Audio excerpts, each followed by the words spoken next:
എടി നിന്റെ നെറ്റിക്ക് എന്തോടി ഒരു മുറിവിന്റെ പാട്? ഓ കഴിഞ്ഞ ആഴ്ച വന്നില്ലല്ലോ, വന്നില്ലായിരുന്നല്ലോ. എന്റെ പൊന്നേ, ഞാൻ അവിടെ ഒരിടത്ത് പണി ചെയ്തോട്ടെ. മേടയ്ക്ക് ഒന്ന് കയറി വന്നേ. എടി നമ്മളെ ഇങ്ങനെ അങ്ങ് കിടന്നേ അങ്ങനെ കാലും കൈ ഒന്ന് ആടണ്ടേ? അത് വേണം. ഞാൻ ഇടയ്ക്കൊന്ന് എണീച്ചൊന്ന് വെട്ടാ.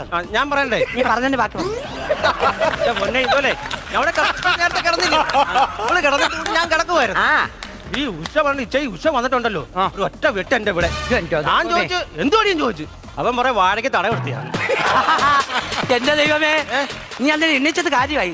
അടുത്തോളത്തിൽ നല്ലൊരു ഏത്തക്കള നിന്റെ നെറ്റിന്ന് എന്റെ മക്കളെ എന്റെ അണ്ണനെ ഭാഗ്യ സത്യം പറഞ്ഞു. അണ്ണന്റെ അല്ല മക്കളെ. അതാണ് തോന്നുന്നു. ആക്കി പറച്ചിലായിരുന്നല്ലോ. അല്ല മോനെ വെച്ചോളല്ല. ഈ കഴിഞ്ഞ ദിവസം അങ്ങാണ്ട് നീ അങ്ങാണ്ട് പണിക്ക് ഇവിടെ അങ്ങാണ്ട് പണിക്ക് അങ്ങാണ്ട് പോയല്ലേ? നീ എവിടെ പോയായിരുന്നു പണിക്ക്? ജോർച്ചൻ ചെയ്യത്തു. അന്ന് രാധാമണി ഇല്ല, സ്വാമി അവര് ആരും ഇല്ലായിരുന്നു. എന്റെ അടി അവിടെ ചെന്നപ്പോ എന്തോ മജീഷ്യനാ, ആ മുതുകാട്. അത് വെട്ടി എന്റെ കൈക്ക് എല്ലാം വേദന. ഗോപാലൊക്കെ ഞാൻ വന്നില്ല.